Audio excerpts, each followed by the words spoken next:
Hi, and welcome to the podcast for Solomon Staircase Masonic Lodge number 357, where we talk about all things related with Freemasonry, including Hermetic teachings, philosophy, reason, spirituality, and much more.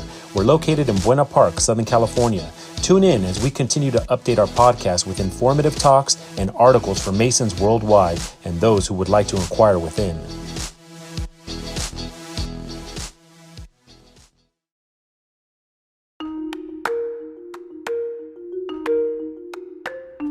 Thank you for downloading this episode of our podcast.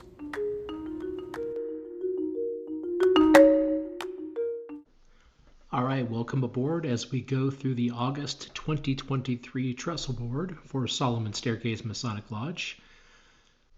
And the title of this episode or issue is Freemasonry for Tomorrow and Beyond. Starting with the Master's article, Greetings from the East. Social connection in person has always been and will always be a basic human need. It cannot be overstated how important it is that we meet with others to personally exchange and engage, and to have places where we can assemble and establish relationships and friendships. This also involves shared activities and other necessary aspects of life, such as involvement in worthy projects, recreation, and culturally significant events, and even those for charitable purposes. Freemasonry provides one of the greatest social environments ever devised, as suggested above. This we already know. The craft manages to fuse together so many features of personal enrichment that a man cannot help but be increased in his unique capacities, if followed across the board. Attending to that is a built-in mystique and prestige that is attached to our world-class logo of a square and compass, where we can find an impressive motive for men to join. We did. So what is our future as we look across younger demographic groups that eschew the traditional legacy institutions of the past, ours included? While Freemasonry appears to be spreading again, there are many who want nothing to do with organized, charitable, or social institutions, either secular or religious. A travesty. This also happened in the boomer generation. Yet, Solomon Staircase needs the younger men to come and join, and in respectable numbers, for their benefit and ours. Perhaps like other times in history when crises abounded, an awakening ensued as to what was needed to advance or inculcate serious values wrenched from upheavals, while restoring memories of ethical greatness reached in prior epochs. Society today is fractured, with some segments having been divided into competing and seemingly disoriented or profane factions.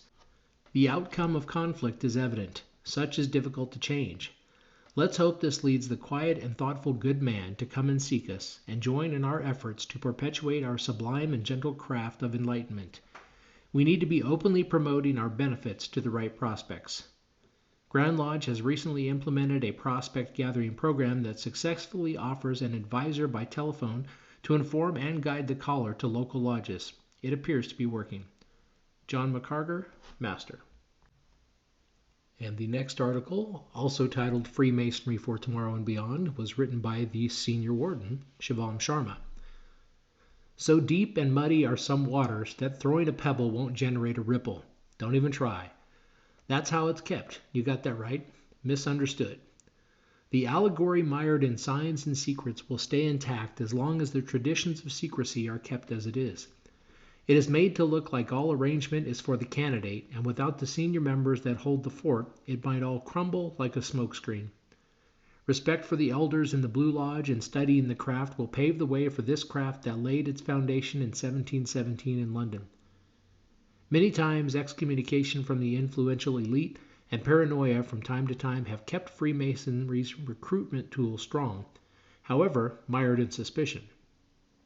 Knowing Freemasonry is like catching smoke. You can only feel it to then realize it and keep it to yourself. Expression of it will only keep the mystery.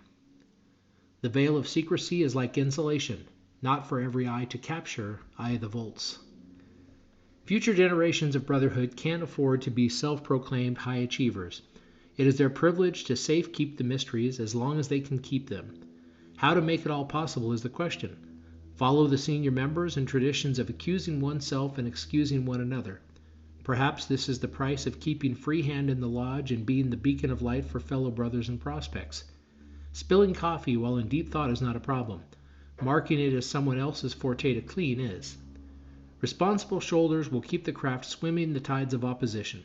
The mysterious reality of notoriety and success couldn't have been predicted hundreds of years ago, let alone in the times of AI, all that will only exponentiate. Get ready for the fast ride, my brother. It's only going to get more interesting from here on. So the next article was actually my first attempt, I believe, at trying to play around with ChatGPT as part of the articles for the newsletter. And the prompt for ChatGPT was, what does the future of Freemasonry look like?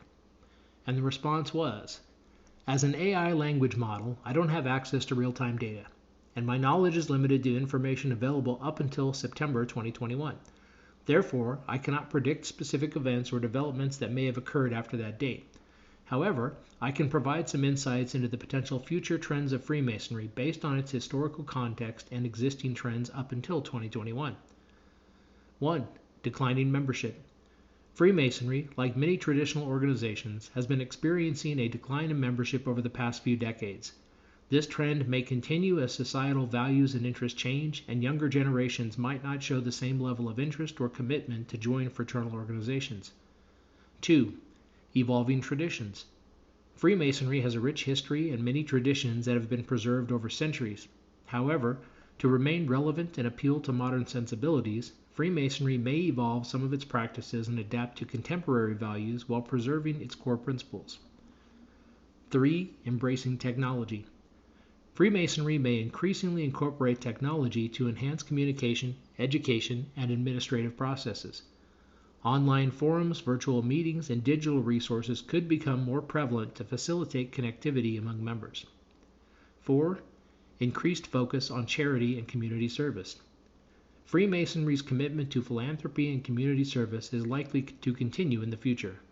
Lodges may engage in more initiatives to address social issues and support local communities, aligning with the changing expectations of society. 5. Encouraging diversity and inclusivity. Some Freemasonic jurisdictions have already taken steps to be more inclusive and diverse. This trend could expand with greater efforts to attract members from different backgrounds and demographics. Internal collaboration. Number 6. Freemasonry has a global presence, and international collaboration and communication may continue to increase, allowing different lodges and grand lodges to exchange ideas and experiences. And finally, number 7, public perception and transparency. To dispel misconceptions and improve public perception, Freemasonry may adopt more transparent practices and engage in outreach efforts to communicate its values and activities better. It's important to note that the future is uncertain and the actual trajectory of Freemasonry will depend on various factors, including its adaptability to changing times, member engagement, and broader societal trends. As new information becomes available, the future of Freemasonry may take unexpected turns that cannot be precisely predicted at this moment. And we will finish up this episode with the editor's note, which is my article, Freemasonry for Tomorrow and Beyond. Thought-provoking, isn't it? What does Freemasonry look like in the future? Well, first of all, we need to get Freemasonry to tomorrow, then we think about the beyond portion. Look around and ask yourself, does Freemasonry have what it takes to survive? It's a valid question. Sure, we've been around for 300 plus years, but you have to wonder about the next 300. We've dwindled from our peak when lodges were filled to the brim and extra chairs had to be brought in for meetings. We're no longer the president, the captain of industry, or the heartthrob on the silver screen. What happened? Why have we lost that luster? The tenets of Freemasonry haven't changed. Brotherly love, relief, and truth are still part of our guiding principles.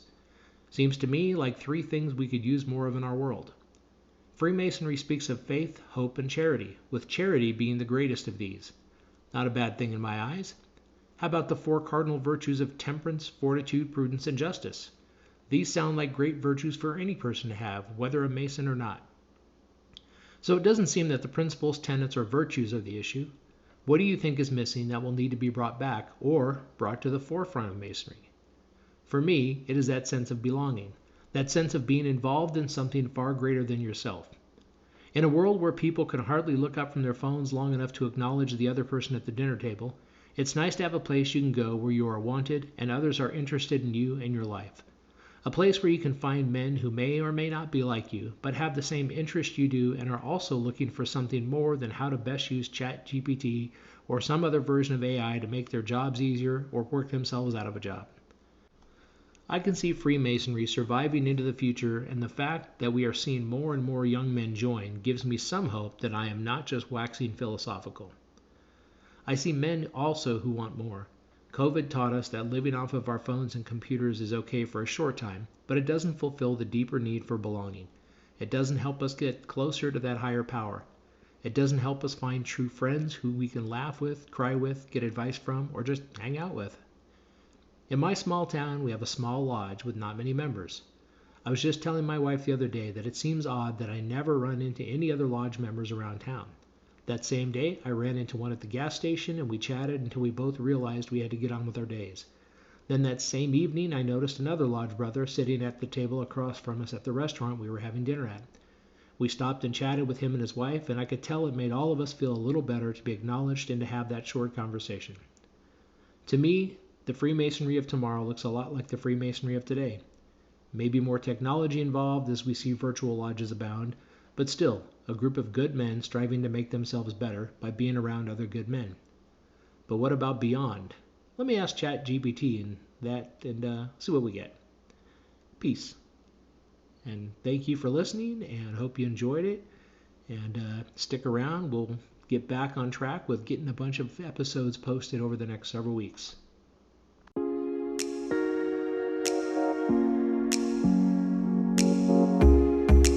Thank you for listening. If you like what you heard, please subscribe and leave us a comment. We enjoy hearing from our listeners. If you really like what you heard, share this podcast with your friends and lodge members. Visit us online at solomonstaircase.org.